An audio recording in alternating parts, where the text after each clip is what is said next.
We're here today at Greenville Mall, Pitt County Mall, with Mike Delaney and Ryan Dawson. We're gonna go give a shot at these mall cars run by Israelis over here. You'll see Dead Sea Spa right there. We're gonna try to get our best in, see what happens. So just for everybody out there, you better do the same. Send some videos in so we can get this going. All right? Bye. Thanks. Explains. Let me ask you this: are the suicides bombing an accident? Is it an accident? Yeah, are they accidentally doing this? Because it takes planning, right? It takes... Question. What a stupid question. And don't you just love the way Delaney just breezes over one of the most hideous, heartbreaking elements of this globalist-sponsored mess, commonly referred to as the Arab-Israeli conflict? The use of children as soldiers. The hate indoctrination. I mean, in fairness to Delaney, I mean, he doesn't even really bother pretending to be particularly concerned about the Arabs. Ryan, however, is something else. Ryan claims to be some sort of Palestine solidarity activist. Curious then that he would have this to say. Yes, you're reading correctly, people. Ryantineocons, Palestine solidarity activist, is telling you here clearly the Palestinians aren't Arabs. And yet you stupid brainwashed sheeple who idolise every word that Ryan and the numerous other Pied Pipers who are similar to him have to say couldn't give a toss about the Arabs. You really couldn't. And it's really time you stop dropping that act. It is really quite disgusting. I mean, bear in mind that this sort of thing was not going on, or at least certainly on nothing like the scale it is today, in the days before Fatah was brought in to the Gaza Strip and West Bank by the Israeli government, albeit under massive pressure from the US establishment. You people couldn't care about the Arabs. What, do you think this is good enough for them? Do you think this is all Arabs and Muslims are good for? Being taught to hate? Fighting? Killing? Not only Jews, but each other? Do you enjoy this?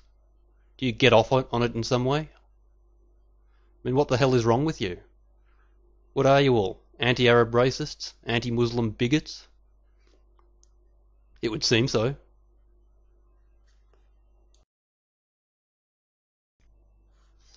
I bet most of you don't even know who this kid is, and even less of you care.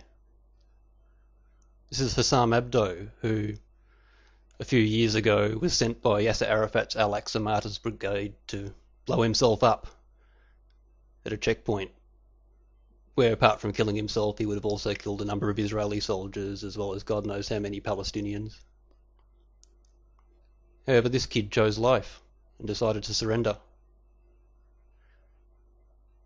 And these Israeli soldiers, instead of just shooting him, saved his life. I mean, look into their eyes. I see more humanity, compassion and empathy in the eyes of these Middle Easterners than I do in the entire Western anti-Zionist movement. But of course, most of you don't care about this kid. You'd much rather cry crocodile tears about Rachel Corrie. After all, she was a nice white American, wasn't she? Who was foolish enough to stand in front of a 40-ton bulldozer and get crushed by the rubble while her friends watched and took pictures, and while apparently she was, left to die, to be martyred in hospital. I doubt most of you even care about Rachel Corrie either.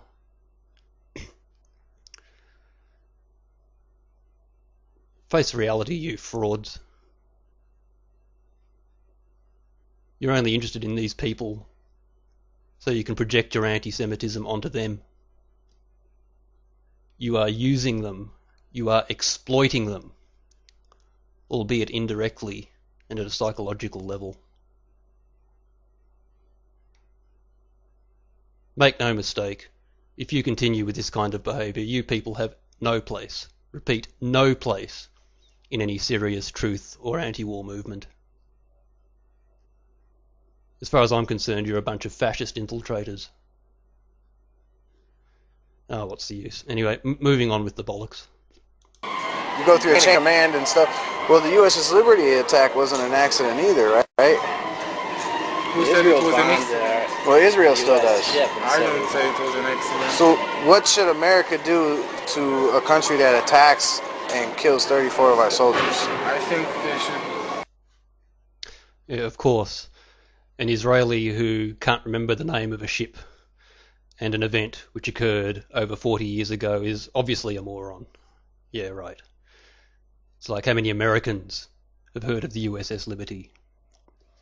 And for that matter, how many of you jokers who love to exploit the USS Liberty tragedy have heard of the USS Stark or the USS Vincennes? At least I think that's how it's pronounced.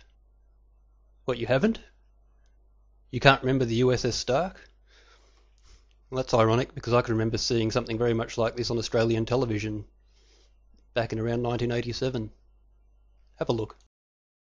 Good evening, I'm Ernie Anastas. Here's what's happening. We now know that at least one of those killed in the Iraqi missile attack on the USS Stark was from our area. He is 23-year-old Christopher DeAngelis of Dumont, New Jersey. In all, 28 men were killed, 21 others injured. The Stark is now being towed to port in the Persian Gulf country of Bahrain.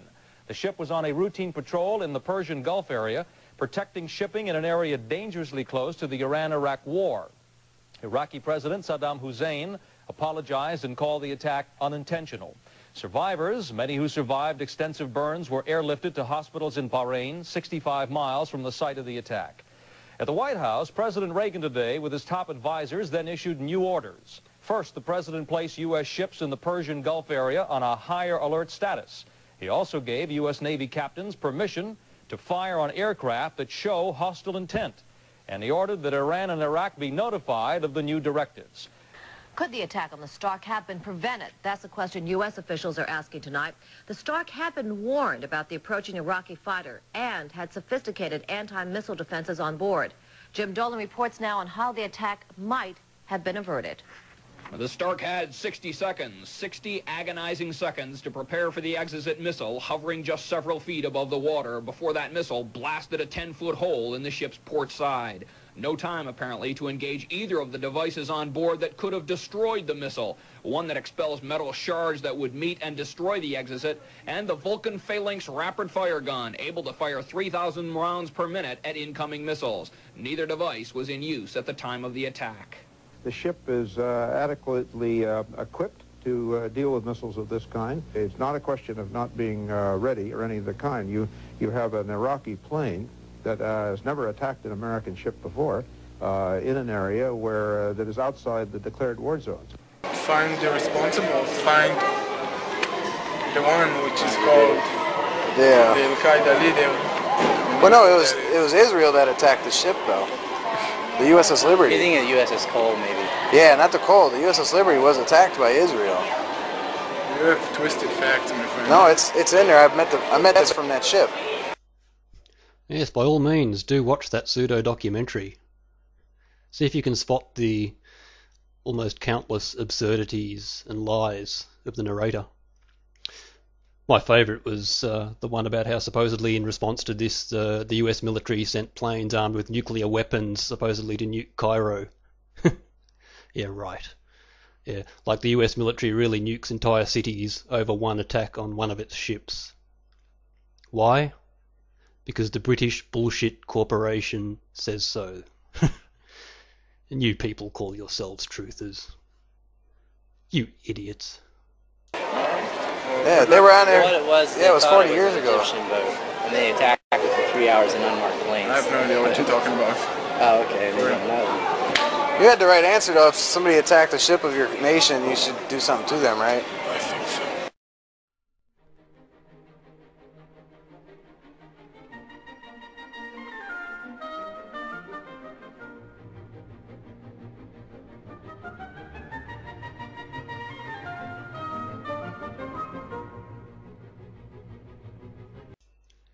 Now, if you want to believe people who tell you such blatant lies, such as Jesus was not a Jew, or that tell you that somehow approximately 5 million Gentiles who died in the Nazi concentration camps in one of the most well-documented historical events, generally referred to as the Holocaust, somehow didn't happen.